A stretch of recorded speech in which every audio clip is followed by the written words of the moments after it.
So we're absolutely honored to have Philip Best and Marc St. John Webb here with us today. Philip Best is the chairman of Quero Capital's board. He's also a founding partner of the company and a portfolio manager.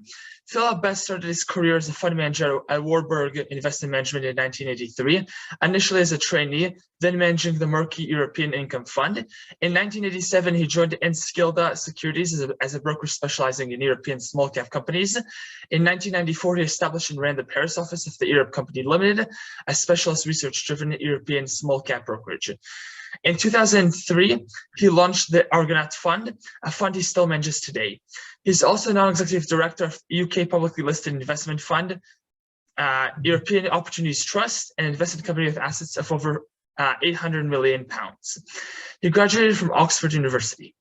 Marc St. John Webb joined Quero Capital in 2006 as portfolio manager.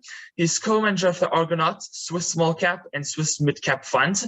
He started investing in European equities in 1987 when he joined Warburg Securities in Paris. He subsequently worked as a research analyst for Schiller Parnes before moving on to small cap stock picking at Otto. In 1997, he joined CCF as head of the small cap division, where he developed a new research product dedicated to smaller companies. He oversaw a number of IPOs and raised further capital for listed companies. In 2001, he co-founded XIS Rothschild, a Paris-based joint venture specializing in corporate brokerage and research on French mid-sized companies. He studied at the Austin Business School in England and the Complutense University of Madrid in Spain and INSEAD in France. Thank you both for joining us today. Pleasure. Thank you for inviting us. Good morning. Excellent. So how about we begin by just you discussing your overall investment philosophy and how you generate ideas? That's the core question. I think value investing is a way of life. And it's something that Marc and I have in common, and how I think it's for that reason that we've ended up running a fund together basically for the past 18 years, because we have a shared kind of philosophy of life that I think value investing is kind of at the core of. Because I think to me, value investing, yes, it's about ratios and there's all sorts of financial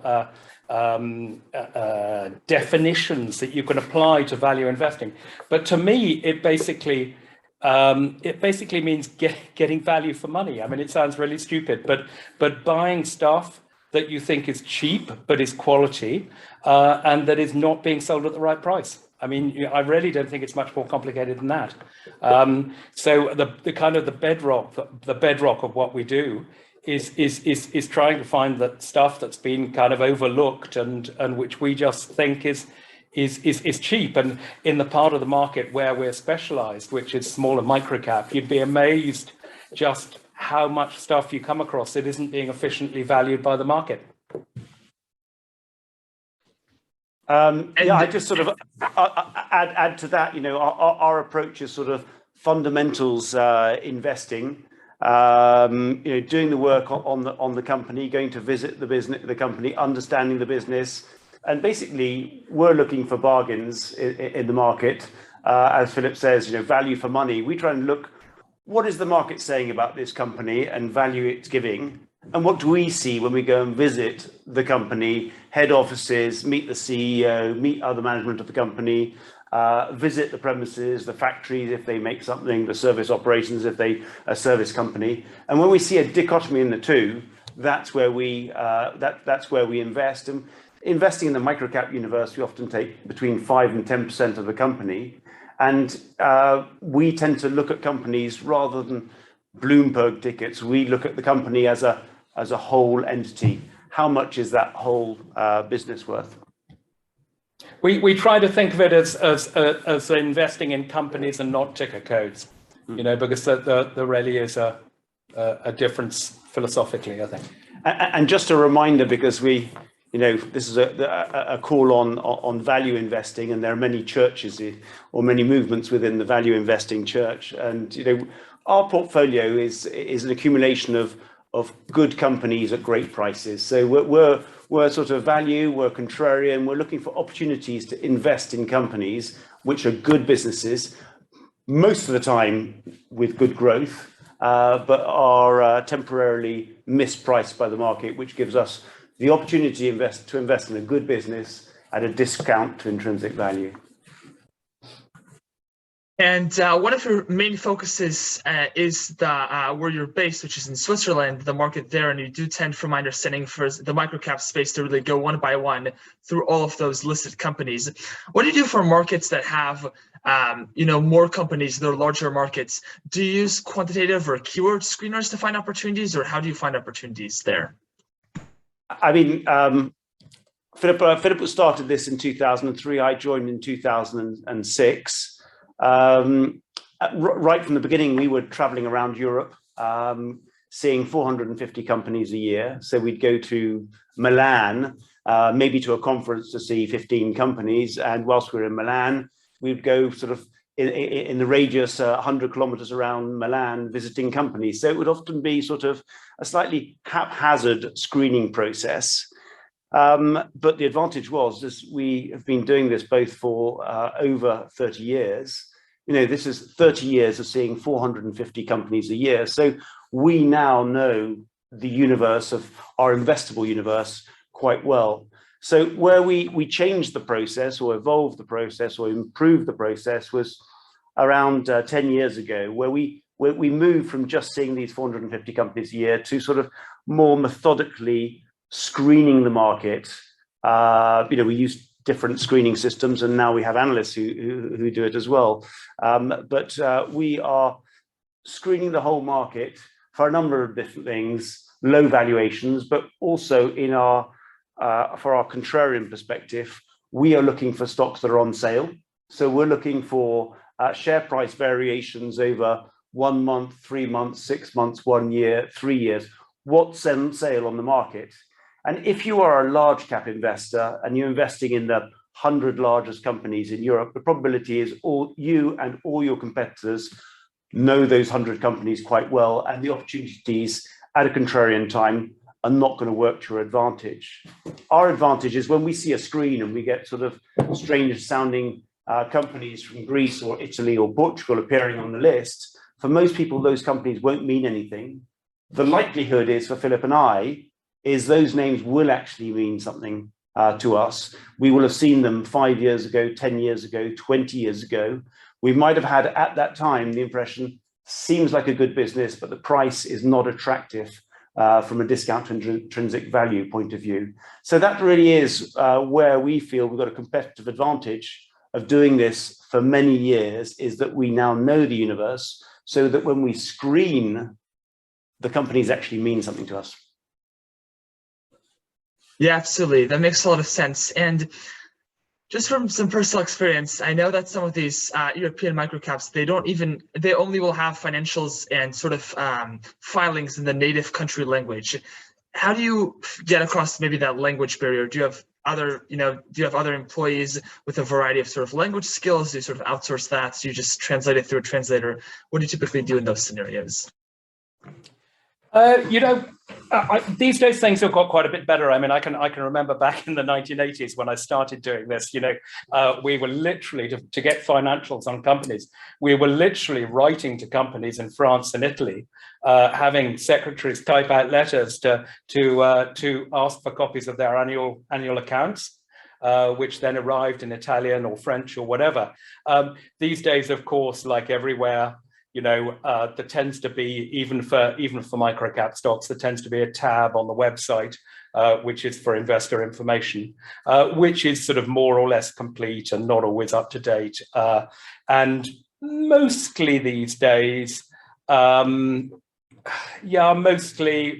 for the majority of them, there tends to be a translation, at least partially, of the documents, maybe not the full accounts, but and in certain markets, actually quite surprisingly, like Italy, for example, on certain parts of the market, like the star segment, actually companies have to report in English. So I mean, there's no one rule, but generally speaking, in Western Europe, the information is not too hard to get hold of in English. You go across into Eastern Europe, it's a different matter. I mean, Poland, there are a lot of companies that don't report in English. And the same is of course true in Turkey. I mean, Turkey, it depends whether you're included in Europe or not, but it is that is a market where it's very difficult to find information that you can understand unless you're Turkish. Yeah, absolutely. That makes a lot of sense. And I don't know if it's still of holding interest, but can you discuss your thesis for Metal Zug? Metal Zug. Yeah, they make the most expensive but the highest quality dishwashers in the world. Yeah. So metal. What's the same as a small car? Yeah. So Metal Zug is a holding company with several different activities, of which their stake in VZUG, which makes these washing machines, is a reasonable slug of the total asset value. But they've got a number of other businesses, and they've got cash. They've got quite a lot of real estate. So it's a sum of the parts story and a discount to that sum of the parts, where we're still at 45% discount to the sum of the parts. And clearly there's been a change in the management strategy over the last few years, which has been illustrated a couple of weeks ago with the announcement that they were merging in their business, which makes machines for wiring manufacturers. And they're the number 2 in the world. They've merged with the number 1 in the world, which is Comax, which is also a Swiss company, and they're going to generate tremendous synergies there. And rather than own 100% of their business, they're now going to own 25% of the combined entity with synergies, etc. So it illustrates, well, 2 things. 1, it gives a greater value to that investment, but 2, it just confirms the management are going to do the most they can to maximize value in this holding company. So it's clearly no longer a value trap. And actually, just to put that into perspective, I think I first went to visit Metal Zug in about 2005, and the meeting I had with the company then, when I asked them why they were quoted on the stock market, because they never seem to use the market for capital increases or anything, I got the reply word for word, literally, it was a mistake in the 1970s. So they regarded their stock market listing as a mistake. They didn't communicate with investors. We've come a long way. I mean, they're really making an effort to keep to improve their investor relations and to make a return for all the stakeholders. But it wasn't something that they were looking at 15 years ago. And so typically that's what we, coming back to a question about languages, a company today that's been listed on the stock market for 10, 20 years and that engages with shareholders is used to speaking in English. And now even the conference calls that are held in Zurich, in Frankfurt, in Italy, they're mostly in English because they are targeting the Italian small cap funds, but they're also targeting anyone else in Europe and in the US if possible. So that's fantastic. However, we tend to like investing in companies that are good companies, but like Philip was talking about Metal Zug, at a time when they're not engaging with the stock market. So they might not be, using the international language. So we might need to use sort of translation apps, etc. So what we like to do is sort of look and find something that's not easy for everybody else to find. I mean, the fantastic company that's sort of road showing around the world, telling the good story, the likelihood that that's going to be going for a discount to intrinsic value is very low. But, like Metal Zug at the time, we like to invest at that time. And by the time they're doing the international roadshow, by the time they hit New York, we're probably selling. I'm just adding on to what Marc is saying there. What the sort of thing that really gets us interested is when we find companies that literally don't have analyst coverage. That's something we find very interesting. We've tended over the years to discover that less coverage meant more opportunity, just because, like Marc was saying, the market doesn't know much about these companies. A lot of them pass under the sort of institutional radar because they're just too small to attract BlackRocks and Fidelities and so on. Whereas they're not too small for Marc and I. We can We often build 5 to 10% positions in companies which might have a market cap of say, you know, 150, $200 million. Yeah, they say investing, you know, where is your edge? I mean, we always want to make sure that on our companies, we've got an edge. So we will avoid investing in an exciting growth company if we want to judge how successful that launch will be in a year or 2 years' time. There we don't have an edge. But a company that communicates poorly and where we have to sort of dig up the information, that gives us a clear advantage. 10% ownership is, you know, it's quite big compared to what most companies have. Do you sort of utilize that to sort of either force or convince management to make any active changes, such as improving investor relations or changing their capital allocation policies? I think, you know, it's a very good question. It's a very topical question. You know, we have to tread a bit lightly because, you know, the sort of the cut and thrust world that you have in the US, for example, isn't exactly the same in Europe. You know, the sort of rough and tumble capitalism is a little bit, the interpretation here is a bit different, and there's a lot more sort of call it, I don't know, social responsibility and whatever that's taken into account. So, you know, that there's maybe a slightly less sharp edge to the way that things are done here. But that doesn't mean that you can't use your influence. It does come down to that sometimes. I mean, if we're in disagreement with the management, if we're in disagreement with a strategic decision they've taken or a governance issue, then we get involved. We try to be constructive rather than sort of destructive. But from time to time, you know, we'll side up with other investors who are maybe on the same, looking at things from the same viewpoint as we are. But we don't put on literally the sort of activist hat. Because on the whole in Europe, you put on an activist hat and doors will close. And you won't be terribly well received. It's a bit like being a hedge fund manager and telling the companies what companies you're short in. You know, you're not going to get a meeting. But you know, along those lines of constructive engagement, you know, the low-hanging fruit for us is invested in a good company, accumulated a position which has increased to sort of 5-10% of the company. Once we're fully invested, you know, we want everybody else to know what a good company it is. So, you know, we'll go on, present it on a forum, talk to other investors about it. We've had companies which didn't have any broker coverage. We've got a good network of brokers around Europe, so we managed to introduce companies to brokers. They initiate coverage. Investors start to discover the story. The share price rises. They do road shows. The share price continues rising, and that gives us an opportunity to sell. So this sort of greater engagement with the stock market is what sort of accelerates our returns once we're invested. Yeah, absolutely. And you also mentioned how, you know, more in Eastern Europe, it's less common to have English financials. And you mentioned how you're looking for more areas that are have less, let's say, analysts looking at them and are more undiscovered.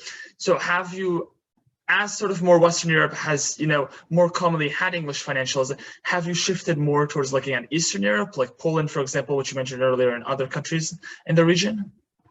We have a third fund manager whose responsibility it is to invest in those markets, called Arash Safari. And Arash is based out of London rather than with Marc and I here in Geneva. And it, you know, it's a fairly complex area, Eastern Europe, because you know, you're outside of the Eurozone. You're into a whole bunch of different currencies. The markets, some of them are very small. Actually, some of them are quite large. And so for Marc and I, basically to take on Eastern Europe as well was maybe just a step outside of our comfort zone. And being very conservative investors, we like to stay inside our comfort zone. But you know, there's enough companies and enough interest there to make it a job in its own. I mean, I personally think there's a lot of opportunities to be had in Eastern Europe. Unfortunately, the markets are a bit small and they tend to be bundled up with other emerging markets in emerging market indices and so on, and so end up not being seen really for what they are, which is a great pity, because there are some interesting companies there. And so you mentioned that, those countries, you have other team members, you look at them, maybe they're not within your personal circle of competence. Are there industries as well that you tend to not look at? Yep. There's quite a few. I mean, which would be, I think, in many cases, other value investors would probably agree with us. I mean, commodity stocks and mining stocks, we don't tend to do. I mean, we're not specialists in the industry. What the ore grade is coming out of a particular mine, it's not our thing, or how much ore there is down at the bottom of that mine. We can't substantiate that. So that's not a sector we do.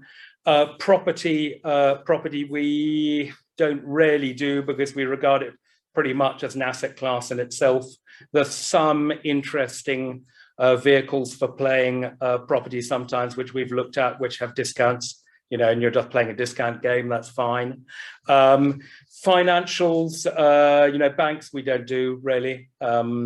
That's, it's in any case, there aren't many microcap banks, and most of the microcap banks are Italian, and so we're probably not going to be doing those. Insurance, that's another big company. It's it's dominated by really big players, so we're not doing that. Biotech we're not doing. They're not value stocks, they're cash burning stocks.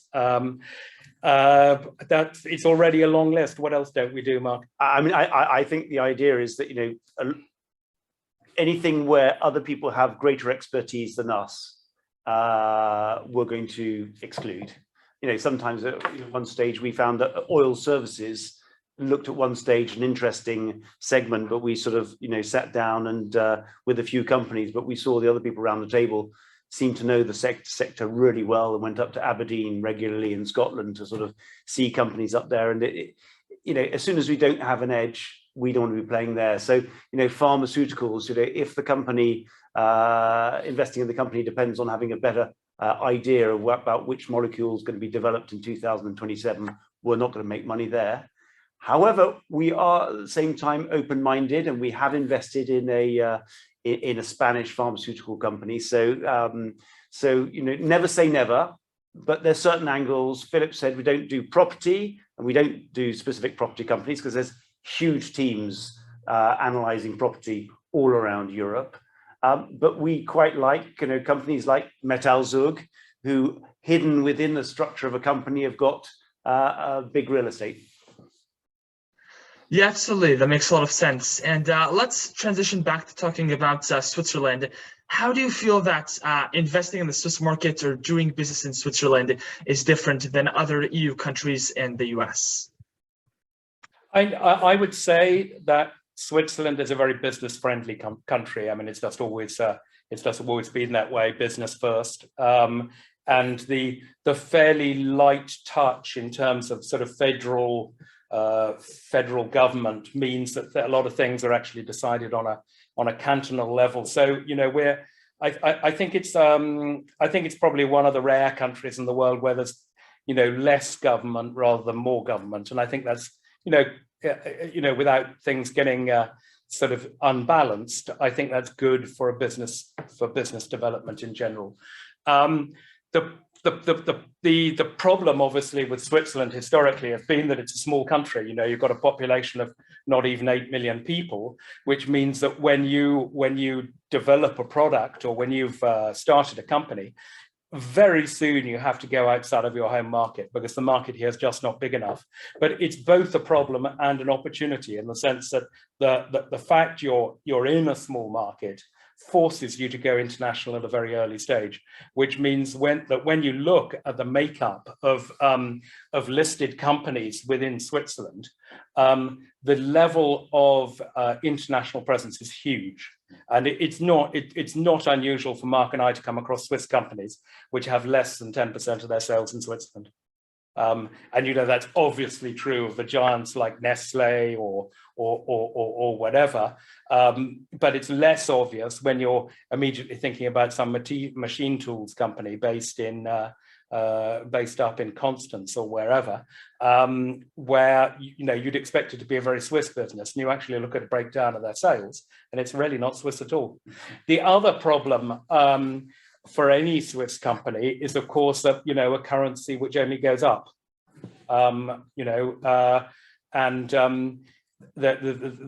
Every company here has to constantly fight against the fact the Swiss franc is getting stronger and stronger, and basically always has done. I'm generalizing massively, but that's basically the way it's gone.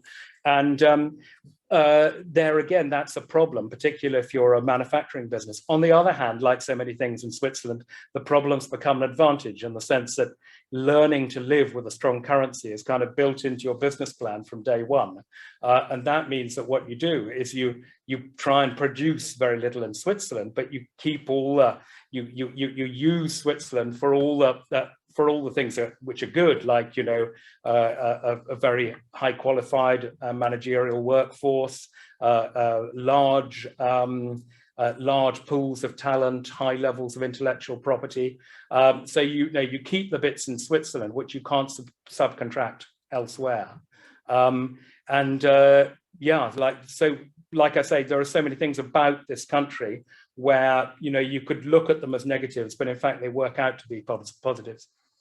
And in fact, that means that in Switzerland, there are a lot of great companies, which oddly enough is slightly a problem for us as value investors, because they're great companies with valuations to go with them. Switzerland is and has pretty much always been one of the most expensive markets, both for large cap companies and particularly in the mid caps, and it's sort of fairly similar in smaller companies. So hunting for sort of undervalued small caps in Switzerland, you've really got to go into the microcap area. So we do find some. We do have a portfolio of Swiss companies on very low valuations, and as Philip said, the strengthening of the Swiss franc. I mean, just to put it into perspective, over the 70 years since the Second World War, the Swiss franc has multiplied by 7 against the dollar, times 7.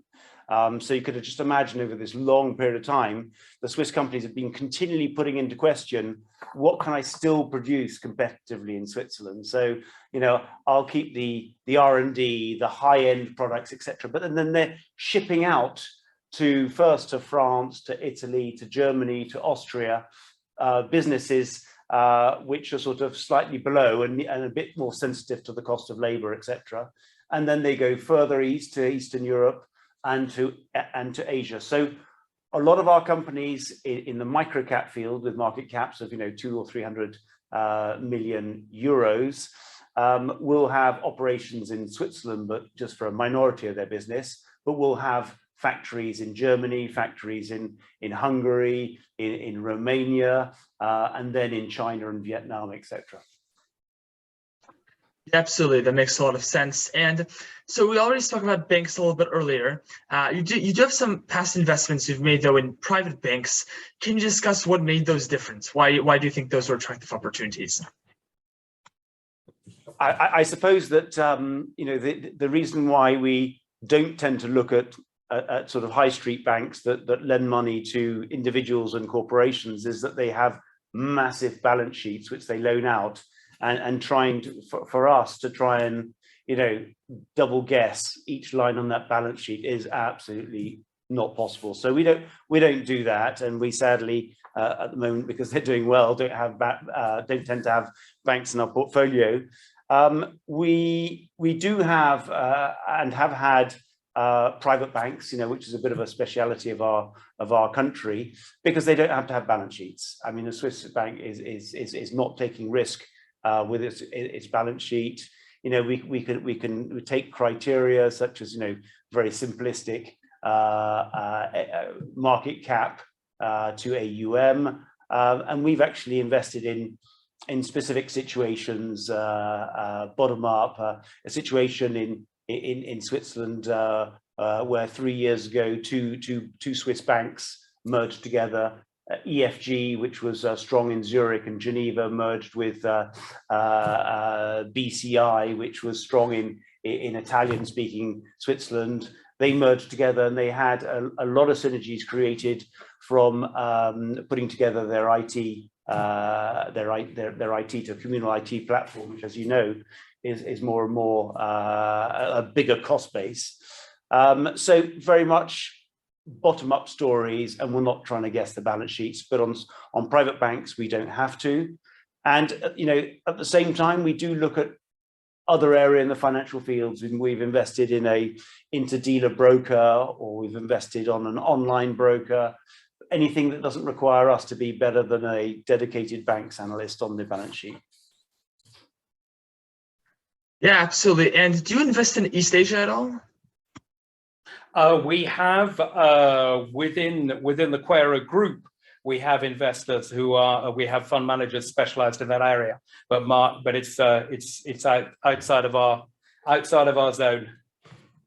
I mean, yeah, just again, coming back to what we were saying earlier, our investment approach depends on seeing what the stock market's saying and going to see the company, which for the last 18 months or 24 months has been online, but generally going out to see those companies in the different countries. We're not going out to East Asia. We're not going to go and see even a mining company in London, which will have, listed in London, but has all its assets out in East Asia, because we're not going to go and visit those assets.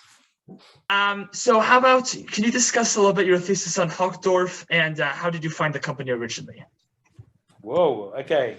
Good memories and bad memories. Yeah, I mean, it's actually been a good performer for our fund, but because we sold half of it. Because we sold 90%, 95% of our holding at what happened to be the high. I mean, it was sort of fairly lucky timing in that it's a sleepy old company based in Hochdorf, which is owned by members of the local community, didn't communicate with the stock market, and we went to see visit the company there. We went around their milk products factory with the CEO Thomas Eisenring, with the CFO, got a good understanding of the business, and Thomas Eisenring, CEO, was a fairly punchy guy from the automobile industry, so just not at all the sort of guy that would usually be managing this business. And he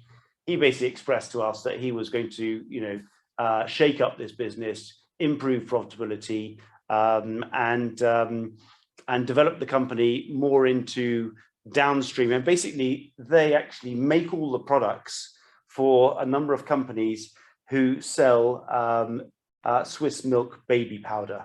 They'll go all the way to actually making the entire powder, putting it in a tub, putting the brand of the client on it, and then sending out to that client. And one day they decided to integrate downstream by buying one of their biggest clients, which sounded very sensible. And actually, on a PowerPoint, it was very exciting, and the share price went roaring up. And it happened that we invested, I remember, around 90 Swiss francs when the company was completely unknown. And then we actually, through our reverse broking, got them invited to a conference with one of the big Swiss brokers. Thomas Eisenring presented his punchy PowerPoint.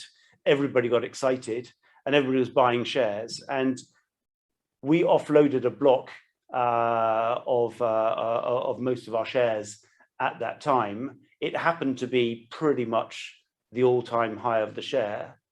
And without going to the laborious details, from then on, everything went wrong. but so we've got a tiny little rump left. But anyway. I mean, I think that's an important message as well. If I could just sort of pause for a second on that, which is, not everything goes right, unfortunately. I wish we could I wish we could exclusively pick on companies which are going to just go up and up. But you know, within the microcap world, one does come across things that go wrong, as one does in large cap. To be quite honest, you know, the people have often said to me, you know, isn't it very dangerous to invest in microcaps? You know, the risk must be much higher. Actually, the answer is no. You know, if you pick the right type of microcap company, which has got a solid balance sheet and, you know, a sound value footing, it needn't be more risky. Actually, over the 18 years that we've been running the Argonaut Fund, we've managed to produce like a 13% compound return. And actually less volatility than the market. So, you know, microcap doesn't necessarily mean dangerous, and it doesn't necessarily mean volatile, but that, you know, from time to time things do blow up. Sometimes because of accidents, and sometimes because of, you know, bad management. And the other way that we do mitigate risk as well, you know, on top of the strong balance sheet Philip was talking about, is that, you know, we invest in company on low valuations and therefore low expectations. So, you know, we have had companies in the past who have made profit warnings. You know, when you're investing in a turnaround situation, it invariably takes longer than you're expecting, and the management might be over promising, and there may be disappointments going along the line. But if expectations are low, we've seen companies in this situation which did make a profit warning or did deliver lower earnings than hoped for. The share price sort of fell 5% on the opening, and by the end of the day was flat. So, you know, low expectation shares. Yeah, absolutely. And you mentioned earlier, you know, how things sort of deteriorated at Hochdorf. Can you expand on that a little bit? What happened there? Well, a lot of things. I mean, mainly what happened is that once the share price had started rising a lot, I mean, the CEO took probably the right strategy to say, I'm making reasonable money selling making these tins for these baby food brands, but the guys who are really making huge EBIT margins of 25 or 30% are my clients. You know, I want rather that, and the thing the clients really needed, whether they were in China or in Africa, and of course they were selling these products to sort of very wealthy families. They were selling these products as being Swiss milk powder baby food, and sort of Hochdorf said, you know, we're making with a differentiated part of this product, but we're not making the margin. Therefore, it was a fairly logical idea to integrate downstream. The error was acquiring this company, massively overpaying for it, and then possibly the seller of the business had obviously felt for a while that this was going to happen. He ended up probably overstating his sales by asking all his distributors to sell a maximum to all the pharmacies everywhere they sold in the Middle East and Africa, and take on stock as well. And so they all took stock, and therefore his sales looked really good, and therefore he got purchased on a multiple of his sales. But then, of course, all those clients, you know, once Hochdorf had bought the business for a crazy price, all those clients said, you know, we don't need to buy any more product for the next year. You've pushed all the stock our way. You know, this is something that, you know, it's very difficult to see from a balance sheet analysis perspective. I mean, you know, if you could actually get the balance sheet of all the clients of a company, then you could probably see this. We couldn't see it, but one of the reasons that we sold our holdings, well, one of the reasons was, you know, as soon as a company reaches intrinsic value and beyond, we start to take profits. But the other thing is we felt that the CEO, where we'd liked his sort of dynamism, got overexcited during his presentation and was clearly overpromising, and we were beginning to get slightly worried. And basically, there are virtuous spirals and then vicious circles, debt, can't pay back, etc., etc. Yeah, that makes a lot of sense. Thank you for. it's fallen very sharply. It might be a good story today, actually. Yeah, absolutely. Thank you for. Go ahead.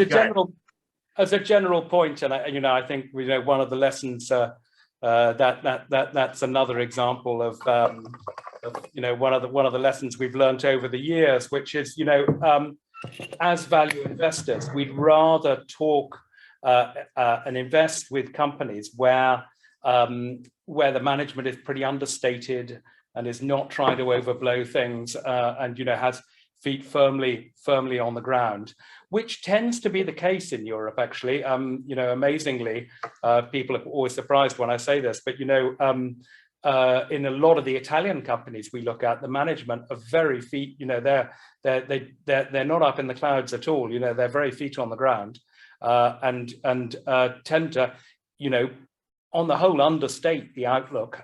It's certainly true of the Swiss, it's certainly true of the Germans and the French. Interestingly, Northern Europe, it's a bit different.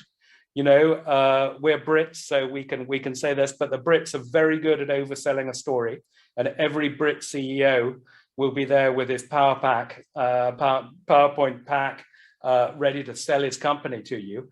And we massively prefer the companies where they're not selling too hard at us. I suppose the other thing we could add in terms of learning from what's happened in Hocklorf, which is a good example.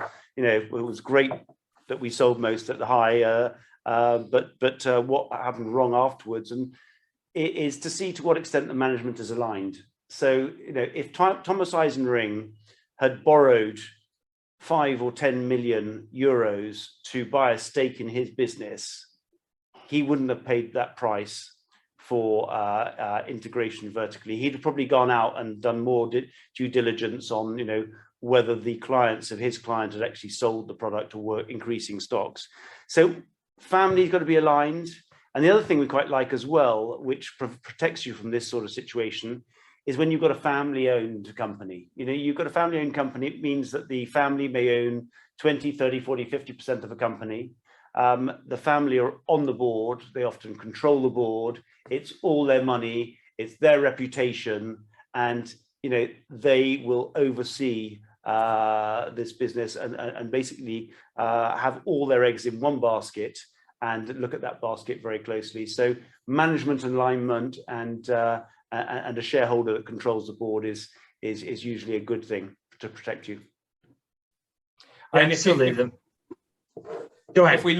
If we look at our portfolio, more than 2/3 of the companies we're invested in have a sort of principal shareholder of some sort. It might be the founder, it might be the family, but that's part of the landscape in Europe. Is that you do get a lot of family owned or partially owned companies. That doesn't necessarily mean they're family run, by the way. Actually, I think there are advantages to having a sort of like an anchor shareholder in the form of a family. From a governance point of view, it actually can work very well. From a management point of view, that's not so often the case. Our ideal company would not have a family management.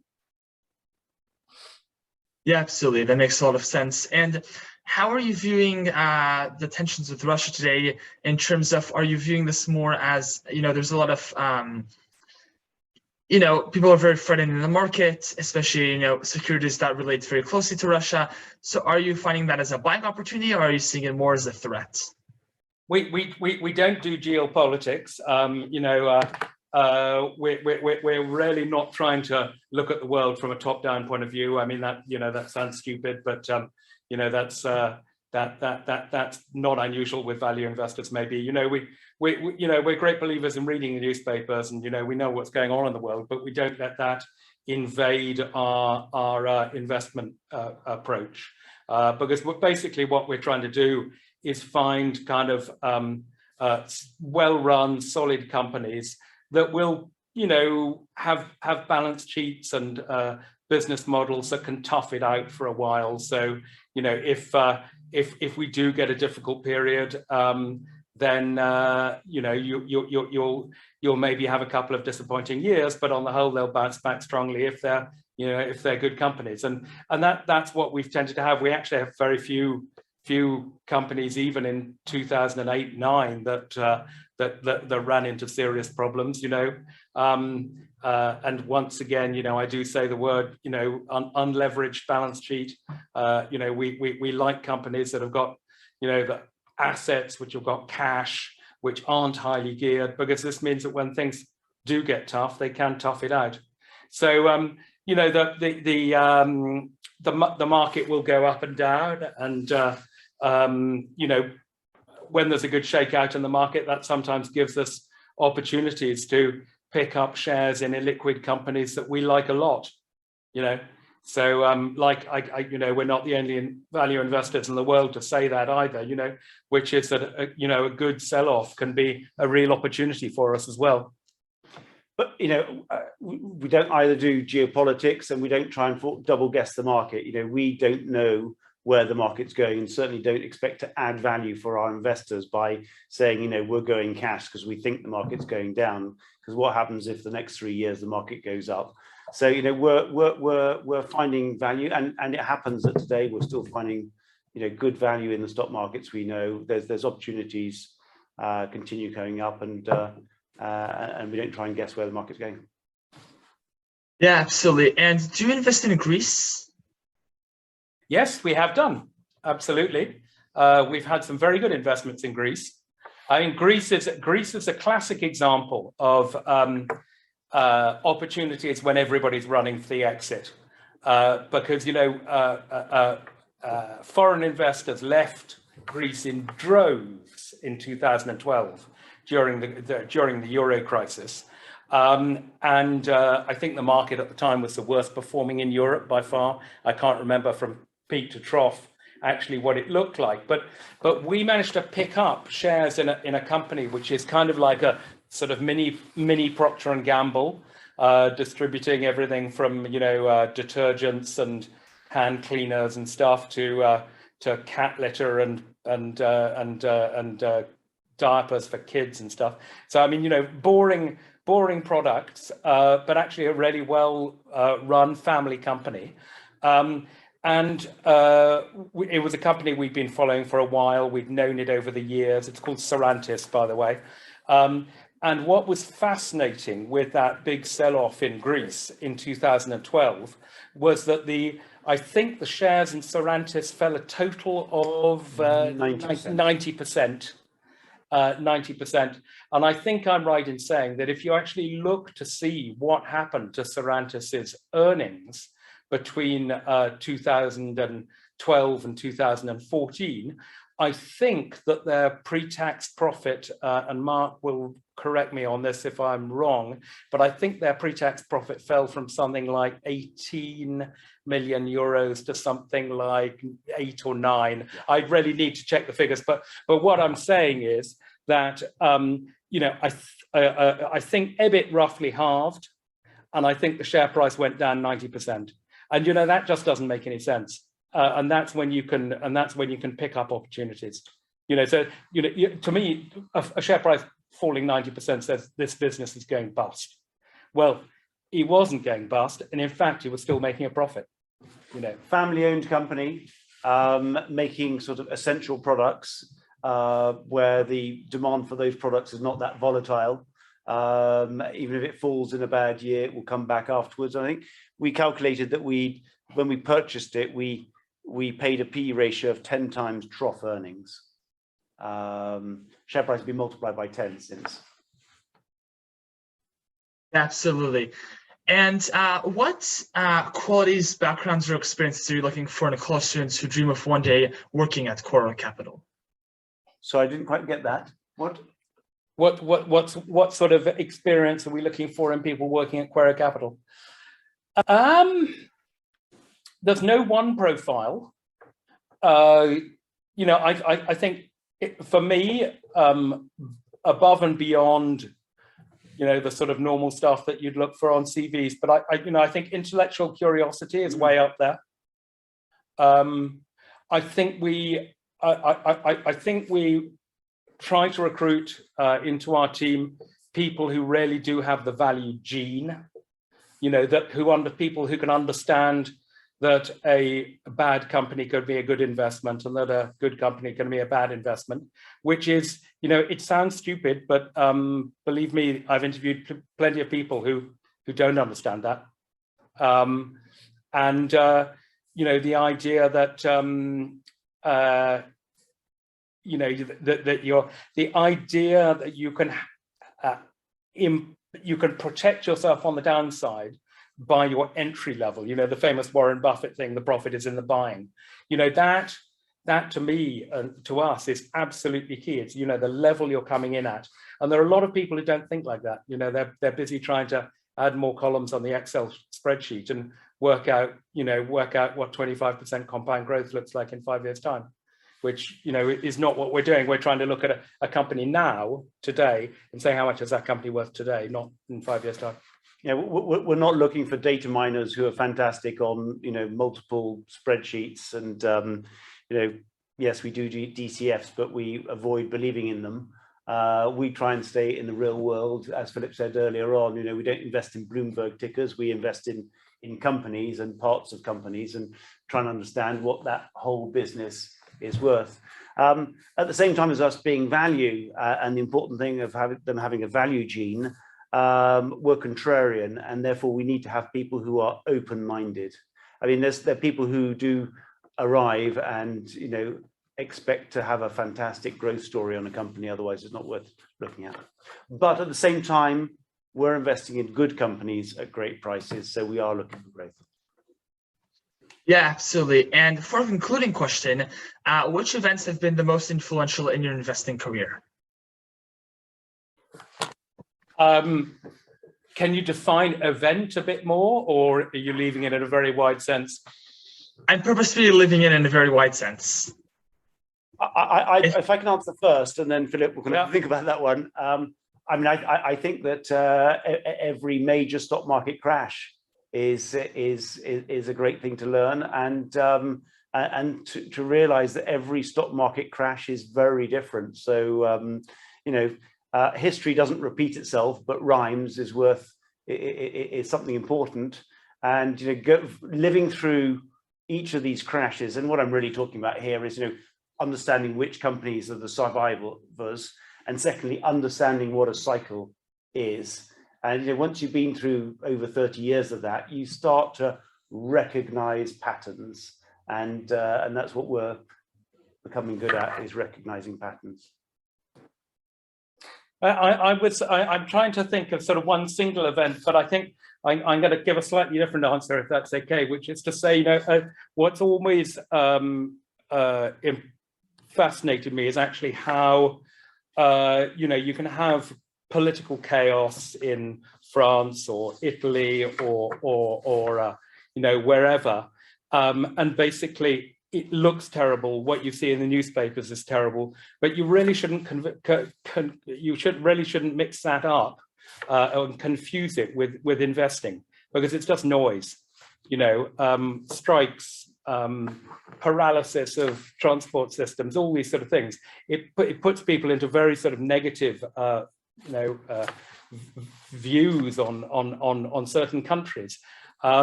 And, you know, taking Italy as an example, you know, we've had some, you know, there are some very, very well run companies in Italy. But, you know, you look at the country from a political and economic point of view, there are lots of things that you could criticize. And so you know, I think, you know, don't confuse politics with investing, and don't confuse economics with investing even. You know, it's all about companies. Yeah, absolutely. Thank you so much. This has been a really terrific session, and we really thank you both for taking the time out of your busy schedules to speak with us today. Thank you very much. Very welcome, Itai.